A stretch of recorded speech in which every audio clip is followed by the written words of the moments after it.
All right. Welcome to Sidelines Pass podcast. We're going to talk about soccer today. Um, Myself, Mihir Pandya, Peter Hey. Benson with us, and Patrick Zimmerman. We're just going to start off with talking about the end of the year for all the leagues coming to a conclusion. Let's just start off with the EPL. Chelsea, the champions. Peter, how do you think they fared, and was it a deserving title? Because you did have some strong words about their title in one of your posts. Yeah. I mean, it was pretty much from the get-go. It was Chelsea's title to lose, wasn't it? And all I mean, with the summer just passed, what they did was they identified the weaknesses that they had. They needed a creative midfielder, and they needed a striker. And they went out and got Diego Costa, who scored 25 goals this year ish, and Fabregas, who I don't know why Arsenal refused rights on him. I'm not entirely sure still why that happened when they had first refusal on him, but took Fabregas away from Arsenal, and he ended up being integral, especially in their early running, especially when they were showing dominance so early in the season. He was so integral to their entire operation. He was controlling the midfield, running back and forth all the time. And it was always going to be their title to lose. Arsenal are still kind of a couple of pieces away. Liverpool loss of Suarez was too much. Manchester United are still in too much transition, and Man City. I don't know what happened to Man City actually. Really, should have pushed it much closer. But for me, it was always going to be Chelsea, and they kind of walked it in the end, didn't they? That's true. That's Yeah, I tend to agree with that. I mean, another ad you forgot to mention was the person that they brought back, Courtois, Yeah. out from Atleti on loan. Yeah, it didn't even cost him any money, and it was a huge upgrade in goal too. right. Um, so yeah, Chelsea. You did identify the big mystery, which is why Arsenal did not try to go for Fabregas, even when they had right of first refusal. He would not have been that expensive by the standards of the EPL. And yeah, I mean, it was going to take a colossal series of blunders to lose this title to Arsenal. Whatever Rich Van Heerden, how much it pains him to hear us say that.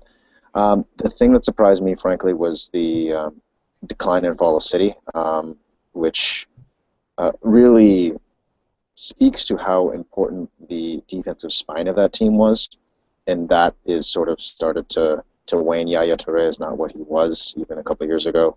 Um, and they're not quite capable of just outscoring anybody. I mean, they're good, but City just couldn't put it all together. Yeah. Getting Mourinho back, this Chelsea team is probably closest to his ideal. I mean, he has a reputation of being the antichrist, the super reactive coach, but what he actually is the super pragmatist coach. When faced with Barcelona, he's going to counterattack because he's not an idiot. But this was one of the first times where he's had a Chelsea team that did both defend and attack fluidly as a team. I, So I I mean, think I think the main thing that separated Chelsea from the rest of the teams in the league was depth. They yeah, had a and a lot lot of of it. players on the bench that could replace, injuries, while Arsenal was out there in the beginning of the year just limping because, they had lost so many players to injury. Same with Man City. Yaya Toure was out in Africa for a little bit because of the African Yeah, Cup, and they just couldn't replace him for a little bit. And even though you say he has been declined, he is a pretty important part of that team. no, he's a hugely important part of that team. When he's not there, even, like Yaya Toure these days can still be an amazing defensive midfielder. He's just not quite the box-to-box phenom that he was 2 years ago. Yeah, Right. well, he was scoring goals 2 years ago as well. The year they won the title the second time, he was scoring. He scored 22 or 23 goals. Scored a lot of free kicks. Scored a lot of long rangers. Was creating goals as well. I And they think. didn't even need a transition. He was the transition. He'd strip someone of the ball and run. Right. And then that was the thing with them this year as well when he was out, because obviously they had both Fernando and Fernandinho in the midfield. And the thing is that both of them are naturally defensive. So when Yaya Toure's being your box to box, it's quite easy for them to assume their role. But because both of them were then trying to be box to box midfielders, it left so much space in behind, and teams were able to capitalise on the fact that Company wasn't the same player he was either. And Yep. Stasic or Mangala have not really developed into the centre backs that Man City are looking for. I think to go back to your earlier point as well, Patrick, about kind of Mourinho being the eternal pragmatist, and kind of, I think he realises the weaknesses of his team, whereas Pellegrini tried to fit the rest of that team to his sort of ideal. He wanted to play the 4-4-2. Yeah. It's kind of a defunct formation now anyway, but he didn't have even proper wingers to play in it. I mean, the closest thing he has to a proper winger is James Milner, who is Jesus Navas kind of. well, yeah, Jesus Navas, but again, Jesus Navas hasn't. I don't think he's scored yet in a Man City top, or if he has, it's not very many. He was the top shot taker that did not score in Europe in the top 5 league. That's not surprising. I mean, even when he was with Sevilla, he never scored all that much. He was the assist man. Yeah. They had in their first UEFA Cup winning teams, it was Jesus Navas and Daniel Alves down the right-hand side, just pinging in crosses. But he's not just a proper winger; he's an old winger, and an old school winger. Right. But yeah, one of the things is that kind of player, David Silva, is another issue. None of them are going to pull back, so there is no connection between Fernandinho and Fernando and the back line, really, other than what, fullbacks? Yeah. Yeah, I think we can go on taking apart Man City all day, but let's move on to... I'm pretty sure Peter would enjoy that. Oh. Yeah, I'm pretty sure he would. But let's move on to some of the other leagues. Serie A, Juventus has a strong grip on that league. Roma came close last year. They gave a really good fight, I guess, this year, but it was Juventus all the way. Well, I think Juventus is the only Italian team that consistently scares me these days. That's true. Yeah, the AC Milan of yesteryear are gone. Same with the Inter of yesteryear. They're just not the same teams at all. And apparently Carlo Ancelotti turned down the job already. Did he? Today. Yeah, this afternoon. Oh, for Milan? Yeah. Didn't hear that. Yeah. And Napoli is not going to be a replacement for them in the Scudetto race anytime soon. No. Not at all. The gap was 17 points this year, and it doesn't look like it's going to close anytime soon. I mean, I don't see Napoli or Roma can attract kind of that next level of talent unless they're bringing them in young and grooming them for a couple of years. It's not going to be. I think Mancini with Inter Milan. Mancini and Inter Milan, I think they could probably give them a good run next year. They do have a lot of young talent with Shaqiri, Icardi.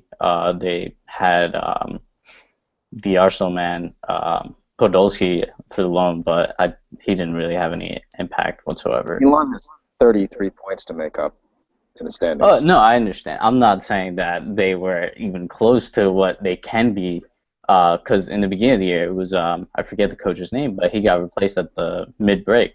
So maybe turn things around. Yeah, Serie A is a little bit of a weird place. I think that it will eventually become again a Premier League in Europe, but at the moment it's a bit of a down spot. Perhaps Berlusconi not being able to just dump money into his team has hurt the league, at least in the short term. Yeah, that's true. And let's talk about Peter's jersey here. PSG retaining Ligue 1 once again, 3 years in a row. What's going on over there? That's what a whole lot of money gets you. Yeah. Well, a whole lot of money when the rest of the league doesn't have any investment or spends it stupidly in the case of Monaco. Oh, yeah, definitely. Or sells James Rodriguez. And then loans out Falcao, which turned out to be a bad move, but hey. It was probably a good move for Monaco if he played that. Oh, yeah, that's definitely. But, yeah, I mean, there's not really much to talk about over there. PSG kind of just runs over the league. Well, yeah, as Patrick. But think of it 10 years ago. Ligue 1 wasn't even really considered a first-rate league, so at least there's one team where there's someone that is a threat. There's a threat in the Champions League. Mm-hmm. Yeah, that makes sense. Bundesliga, Bayern takes that again. But in this case, this year, that's the only thing they could take. They fell apart in Champions League against Barca. They fell apart in the German Domestic Cup against Dortmund. I mean, a lot of injuries had to do with it, but hey, there's other German teams coming up like Wolfsburg, Schalke, Dortmund. I don't know since Klopp is leaving, but Germans look pretty good this season. Peter, I'll let you go first on this one. Yeah, I mean it's been more interesting to follow in the last few years. I think a couple of years ago, obviously, when Dortmund made the Champions League final, won the Bundesliga, took it off Bayern. That was kind of the end of the period where Bayern had been kind of flip flopping between allowing another team to win it one year and then they'd go on and dominate it the next year. And I think they've kind of re-exerted their control a bit in terms of re-exerted their control as they are the top dog in the German league. I still think it was a 13-point gap at the top. Like Wolfsburg and Schalke, while young, still have quite 10. Sorry. Quite a bit of a gap. It's more respectable, though. Yeah, no, exactly. But I think Wolfsburg and Schalke are still probably too young to compete next year. I would say. I think what's Mönchengladbach doing there in third? How did that happen? No idea. Not entirely sure. It's definitely Fabian Johnson. You think? All Yeah. Fabian Johnson? Absolutely. No, I mean, I think honestly that Bayern suffered from getting too big of a league too early. I mean, they were up nearly 20 points at some point, weren't they? And just sort of coasted down the stretch. Injuries hurt, 24. but they didn't play a meaningful league outside of the Champions League probably after December. Yeah. So they didn't play a meaningful game, and so that can't be great on your ability to compete at a high level late on in the season. At the same time, it gives them so much room for error. It can be Pep's experimental lab because they can afford to be. They're going to walk away with the Bundesliga anyway, so why not try Philipp Lahm as a defensive midfielder? Because you can. Yeah, that's true. Yeah. I think one thing we haven't touched on is the Dortmund's demise, quite a significant one as well. And that drop-off was quite large from 2 years ago being Champions League finalists and looking like they've got a proper structure to go on ahead and be competitive for years. And all of a sudden they were spending quite a length of time in the relegation zone or hovering above the relegation zone this year. I mean, they ended up becoming a selling club because they produce all these superstars and they just get taken away by Bayern. But what Dortmund's has shown is probably Atletico de Madrid's future. Do you think? Yeah, touch the sky and then everyone gets poached. Not true. Although Atleti did quite well to replace Diego Costa this year with Mandzukic. Yeah, true. Out of favour, kind of could be top tier striker and kind of fit in. But they're not gonna hold on to Koke. I would be surprised if they hold on to someone like even Arda Turan. Yeah, Griezmann. Juan Fran. Yeah, Griezmann's gone. I mean, Griezmann viewed Atleti as a stepping stone. He started at Real Sociedad. Definitely. Yeah, he's definitely gone. Juan Fran might stay there. He's older. He's played at Real, never could really make it, and Atleti gave him a spot. He might stick around. Yeah, it's just because hearing rumours over this side of the pond with a lot of English teams looking at him, especially with kind of ageing right backs in our league, with Liverpool having 31-year-old Glenn Johnson, Man City have Zabaleta who's 30. I think they're quite looking at kind of an experienced but not too experienced replacement for them. And I think like there's 30-year-old right backs aren't that bad. And Juan Fran is 30. He was born in '85. Oh well, there you go. My mistake. He just appears younger. He appears to have a bit more energy playing in the Spanish league as well. No, he's just it's a sexy foreign purchase. Other side of the it's like buying your single name Brazilian tricky midfielder who tries absurdly stupid shots. Pretty much the Shakhtar business model. Yeah, pretty much. All right, well, let's stay with Atleti and talk about La Liga. They won it last year, obviously, but I wouldn't say fall apart, but they could not make up the ground between Real Madrid and Barcelona, and Barcelona obviously ended up taking it. Oh yeah, that's true. But the top five is much closer than it used to be, so that's better. I mean, actually, with Atleti, the interesting thing about La Liga that made things somewhat interesting is that 3, 4, and 5 were separated by 2 points. Right. And since Sevilla won the Europa League, if Valencia gets past the group stage, there will be 5 Spanish teams in the Champions League. Sorry, if Valencia gets past the play-in stage. Qualifier, yeah. Was it the third qualifying round, technically? Yeah. So, I mean, it's impressive to see how some of these second-tier teams have survived and will take games from the big two. But that said, until the TV rights thing gets hashed out, which is currently there was a threat of strike, it's Yeah. very much up in the air. Real Madrid and Barcelona being able to negotiate separate TV deals means that there's zero chance of any team being able to compete with them on a long term. Valencia under Benitez did so for almost 10 years, but couldn't do it. Staying deported. So around the turn of the century, Atleti's doing it now. Sevilla should have won the league in like 2004, but blew it. I think on the last. I think that was the last day of the season or something like that. Um, and the fact that Luis Enrique, who is another Sporting Gijon player, Peter, uh, has seemed to actually create a Plan B Barca, the holy grail of a decade of tactics in Catalonia, Right. makes me think that they're actually a better team than they've been at some time. Yeah. Yeah, because Player, they're not as predictable as they used to be. They don't just pass the ball back every time there's trouble. They do take those direct passes down the flank or up the middle. So they're good. no, I was just saying, yeah, I just don't think that. I think that the decline of some of their truly amazing players, Xavi in particular, meant that they couldn't always rely on that plan A, so they had to think of something else. Right. I mean, Iniesta's still great. Messi is 27, 28, somewhere. 28. So they've still got, and Rakitic is an excellent pickup from Sevilla, but he is more direct than Xavi is, even though he's quite good at keepy ball as well. Right, and I think they made some very quality signings over the summer, including Jeremy Mathieu, Yeah. who was not a great player coming in, but he has proved to be a pretty valid signing. And He's a good player. yeah, and speaking of Barca, Champions League final, they're going for the treble. Juventus going for the treble. What are your predictions, Peter? I have two. My heart says 4-0.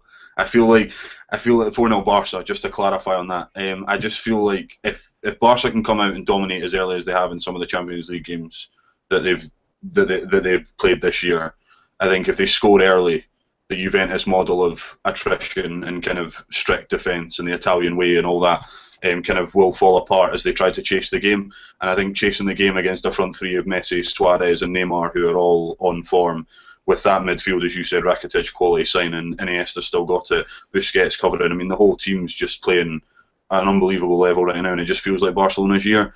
I think to be on a more reasoned pick, I think probably 2-0 to Barca. I think thinking with my head, I think Juventus won't let the game get away from them. I'm kind of wanting to see an entertaining final, but I think 2-0 Barca. I think Barca win it quite comfortably. Now over to you, Patrick. Juventus' only chances is if they get the first goal, or it's 0-0 for a while. If they have to come at Barcelona, there's no way that they could possibly hold that forward line. Yeah, I think Peter's second prediction is pretty close to spot on. I will go ahead and say that the old PK will appear at some point, do something stupid, miss a clearance, and it'll be like 3-1. Just for variety's sake.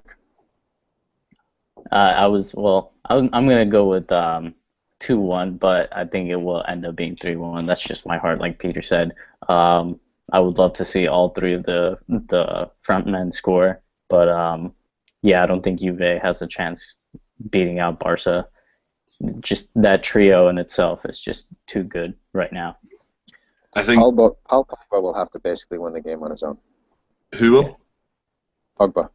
Pogba, yeah, possibly. I think I was about to say. I think if Tevez turns up in the same way that he did in the first leg against Real, and Morata turns up in the same way that he did in the second leg against Real, and they both play the same way they did, I think they've got a good chance. If they play with boundless energy and press high all game and really, really grind Barca down to nothing, and as you say, keep it level or keep it close for a long time, they've got a slim chance. But it's that first goal. If Barca score the first goal and Juventus have to come on to them, I think it's good night.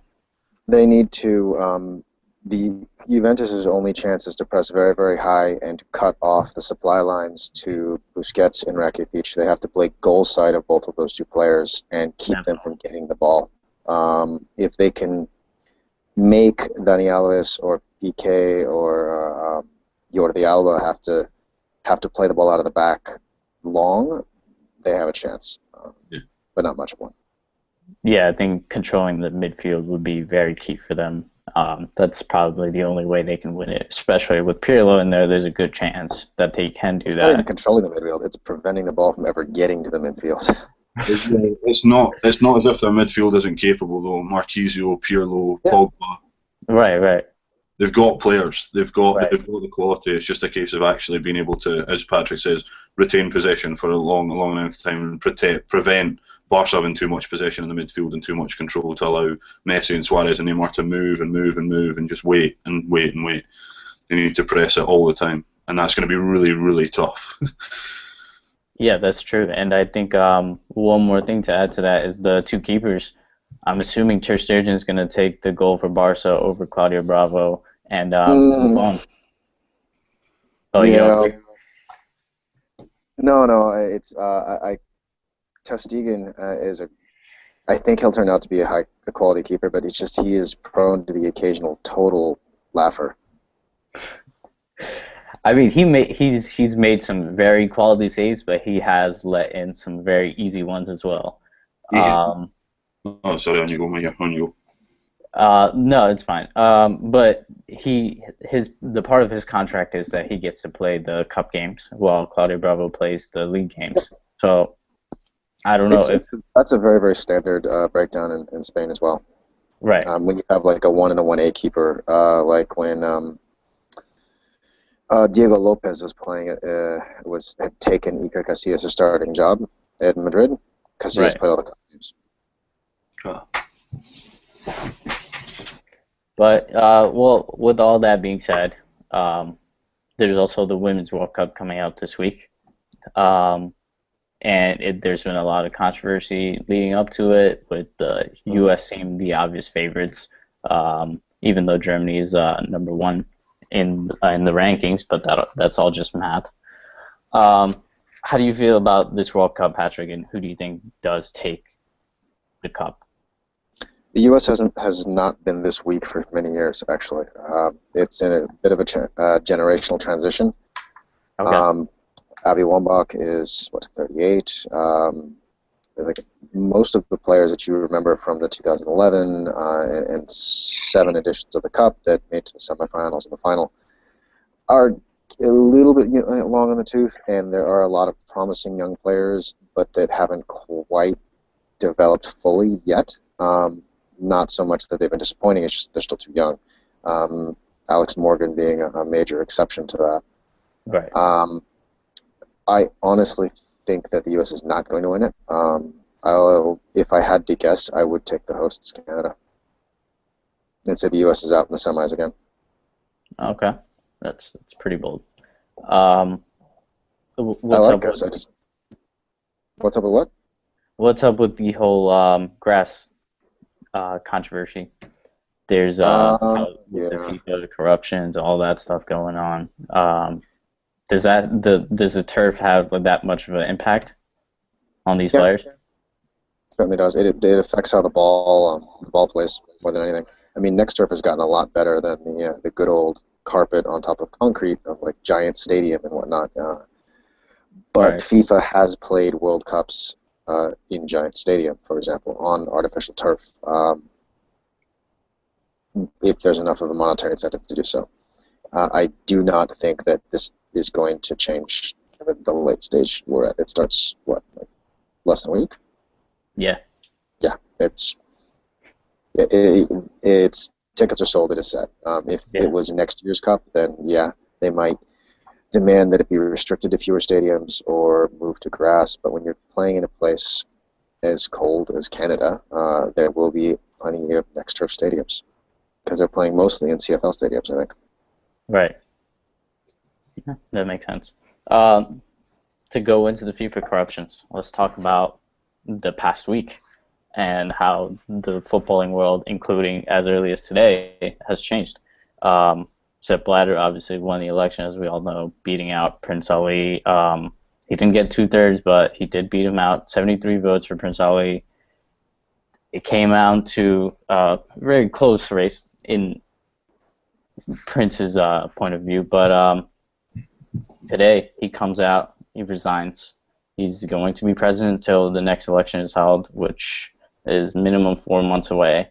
What's happening here? Why did he run for election if he knew he was going to resign? What's going on? What's your take on it, Peter? It's been a crazy week. It's been a really crazy week. I mean, I remember reading the news, obviously, when the indictments were handed down. The CONCACAF offices were raided, thinking, right, something big's happening. Started reading more about it. The corruption was, what, $150 million? They labelled it as $150 million worth of corruption over 24 years. And you just Which seems really low, actually. Yeah. No, it does. It does when it's over that length of time, I think. And I think there's definitely still more to come out. I think the fact that there's been very little developments today, I think people are doing their research and coming out with there's surely got to be more to come out. It can't be the whole iceberg. It's got to just be the tip. But then the election, as you said, Mahir, I think coming out on Friday, him going to the election, I think that was planned. I don't think he planned to resign until the weekend, because at the weekend there's been $10 million wire transfer from his personal aid.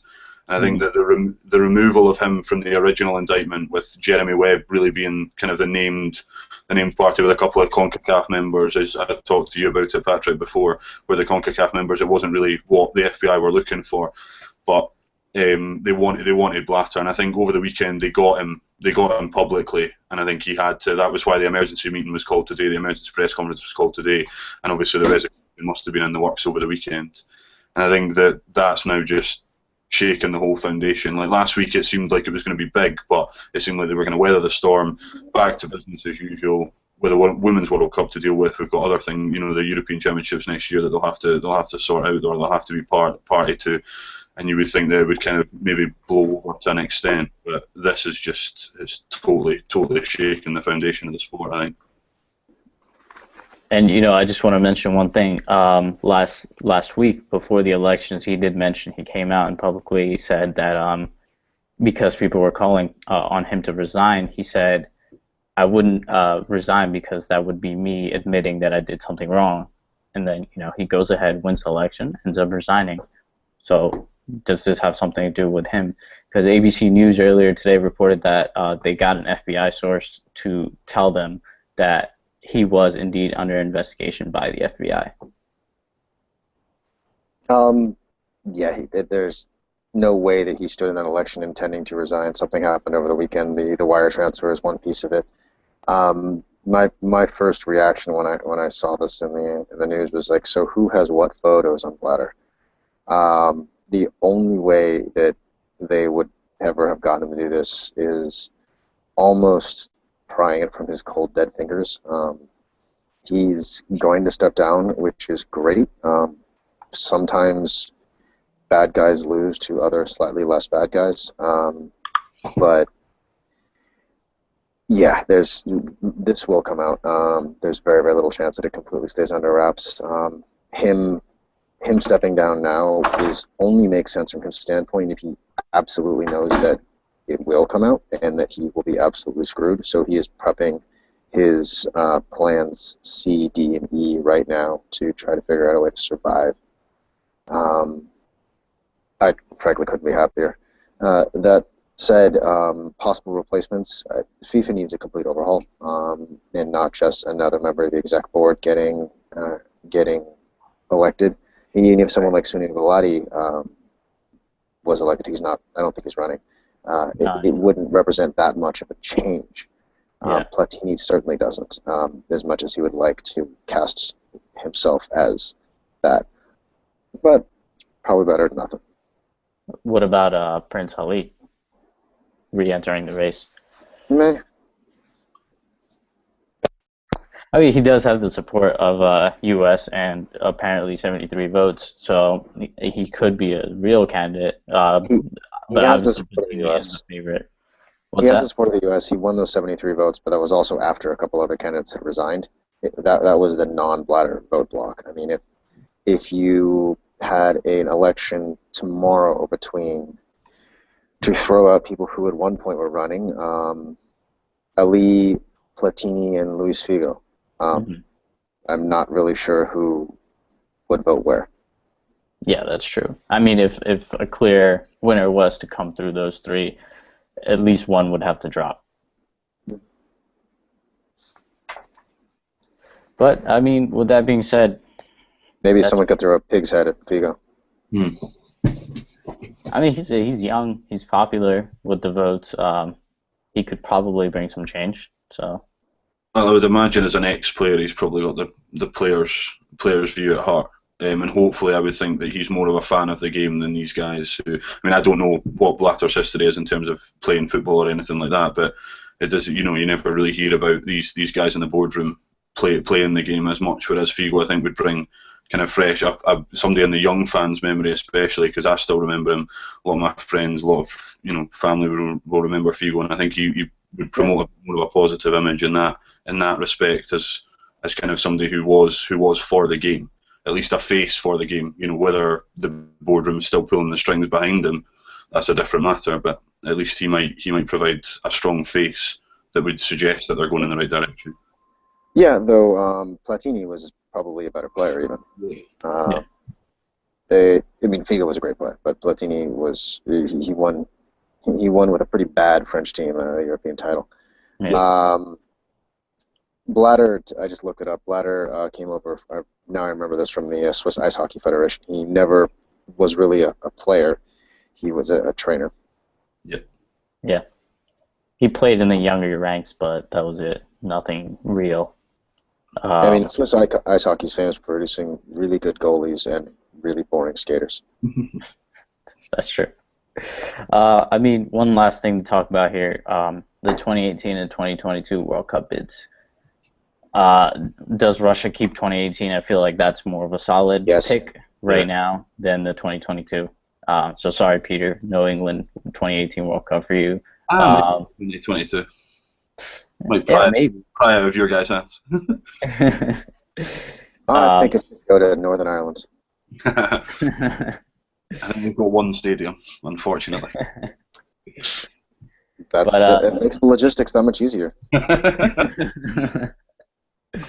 But 2022 to the U.S., is that a real possibility right now, or is that still far off? It's not a likely possibility, but unlike 2 weeks ago, it is a possibility. I'd still probably put it down in like the less than 1 in 4 chance that they move it here. Partially because it's still likely to happen in Qatar. There is a whole lot of commitment already going on there. I don't think it should, but it probably will. Just inertia, organizational inertia, event inertia. If it moves, the U.S. probably has better than even odds of being the place where it moves to, for a number of reasons. But then again, so would a number of other places. England is one. Sure. Spain also tried to get it. Who else was in that voting? Can't remember, actually. Yeah, I mean, 2018 is going nowhere. Mainly because of the potential ramifications of pulling it from Russia are a lot worse than pulling it from Qatar. If Qatar gets mad, even in completely purely sporting terms, if Qatar gets mad at the AFC, meh. If Russia pulls out of UEFA, or they have a lot more weight. Yeah. Well, that's about it for right now, I guess. More to come in the next. Wait till it comes up. Yeah, seriously. Let's see what happens. Hopefully, Bladder will be in bars one of these days, but we'll see. His goal is to survive to die a natural death in his beds before they finally catch up with him. It's juggling. His goal was also to win a Nobel Peace Prize, but hey, But thanks a lot, guys. That was fun. And thank you, Vince. Thank you. Take care. We'll talk soon. Don't forget to comment on Peter's piece on Sidelines about FIFA and Darth Blatter finally getting the boot. Right. Later, guys. No worries. Right. Bye. Bye-bye.